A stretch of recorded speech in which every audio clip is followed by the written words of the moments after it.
Jangan menyeragamkan hal-hal yang tidak perlu atau tidak bisa diseragamkan. Perbedaan bakat dan keadaan hidup anak dan masyarakat yang satu dengan yang lainnya harus menjadi perhatian dan diakomodasi. Ki Hajar Dewantara, Pusara, 1940. Sahabat Rumah Belajar, saya Nilo Desi Dwiani Kedamayanti, Guru Geografi SMA Negeri 2 Banjar, Provinsi Bali. Sadar akan keragaman kemampuan, minat, dan bakat siswa sebagai individu yang merdeka menggerakkan saya untuk mengakomodasi mereka dalam kegiatan pembelajaran. Bergerak pula dari keinginan berinovasi di kelas untuk menciptakan pengalaman belajar yang menyenangkan bagi siswa.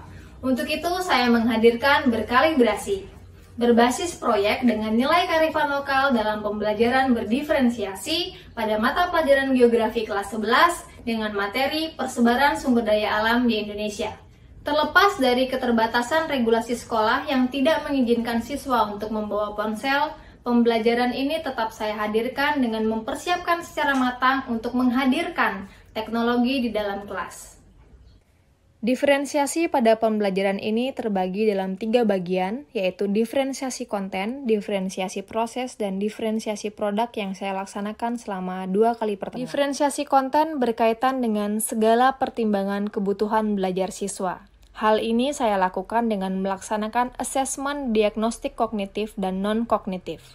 Asesmen diagnostik kognitif ini bertujuan untuk mengetahui kemampuan siswa secara akademik serta sejauh mana siswa memahami materi pelajaran.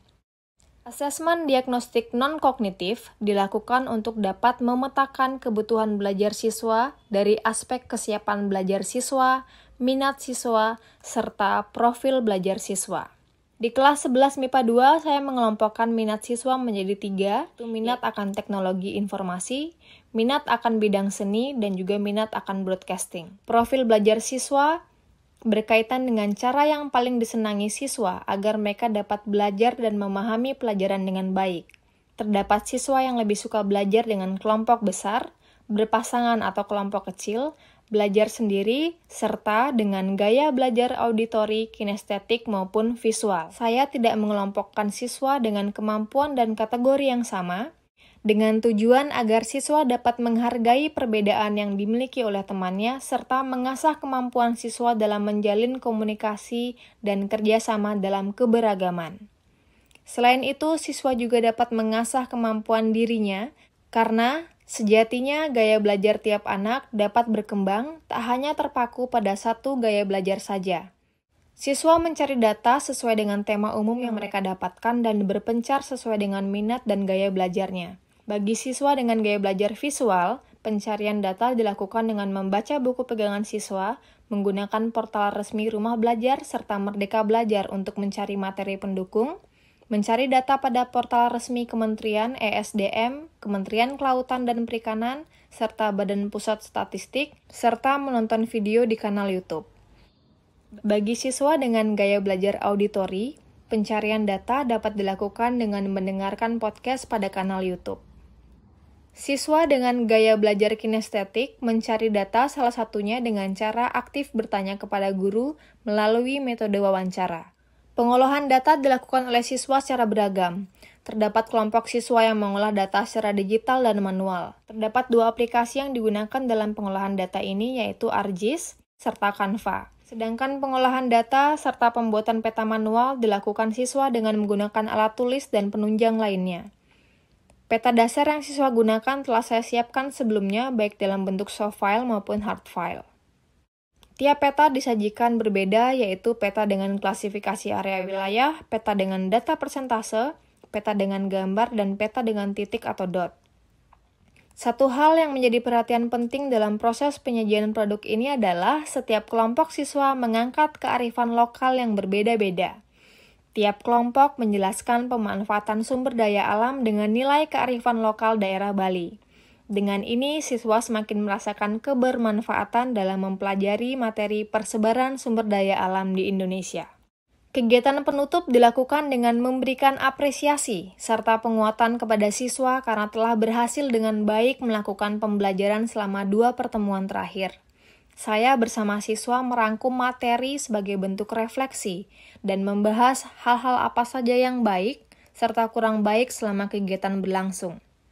Dilanjutkan dengan penyampaian materi pada pertemuan selanjutnya, doa dan salam penutup. Hai, perkenalkan saya Komang Ramayana Cahyani sebagai salah satu siswi dari SMA Negeri 2 Banjar. Kita diberikan kesempatan untuk belajar sesuai dengan gaya belajar kami masing-masing dan mencoba gaya belajar yang lainnya. Dan ternyata gaya belajar saya juga berkembang loh dan tidak hanya menjadi satu gaya belajar. Saya juga dapat pengalaman untuk mencari materi di rumah belajar, Merdeka Belajar, portal kementerian yang lainnya. Saya juga bisa membuat peta dibantu oleh aplikasi Canva yang ternyata penggunaannya cukup mudah dan sangat menyenangkan. Saya Gus Jagung Hadi Irmaja, saya dari SMA 2 Banjar. Nah, pada hari ini saya mendapatkan pengalaman pembelajaran yang baru. Awalnya saya berpikir membuat peta secara digital hanya bisa dibuat oleh profesional saja. Ternyata menggunakan aplikasi ArcGIS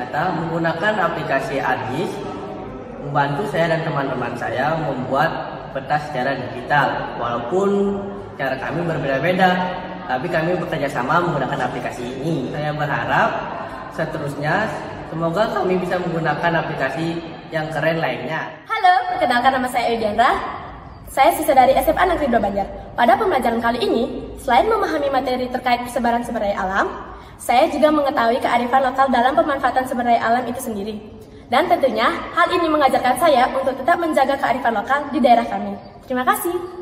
Berkalibrasi berbasis proyek dengan nilai kearifan lokal dalam pembelajaran berdiferensiasi tidak hanya dapat dilakukan dan diaplikasikan dalam pembelajaran geografi, namun juga di seluruh mata pelajaran, di semua jenjang pendidikan dengan memperhatikan karakteristik dari materi yang akan disajikan. Kelebihan utama dari berkalibrasi terletak pada pengakomodasian keragaman kemampuan siswa tanpa mengelompokkan siswa yang sama ataupun homogen. Hal ini bertujuan untuk menumbuhkan kesadaran pada siswa dan juga guru akan pentingnya menghargai dan memfasilitasi perbedaan untuk menciptakan situasi dan kondisi yang baru dengan kekhasan tersendiri. Tak lupa dikaitkan pula dengan nilai kearifan lokal sebagai ujung tombak dari pembelajaran berdiferensiasi yang berbasis pada kesadaran akan pentingnya keberagaman siswa sebagai pembelajar.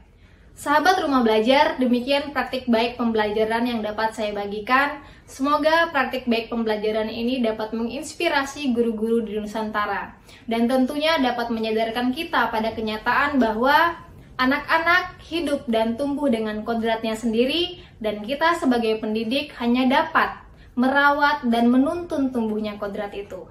Terima kasih, sampai jumpa. Salam Rumah Belajar.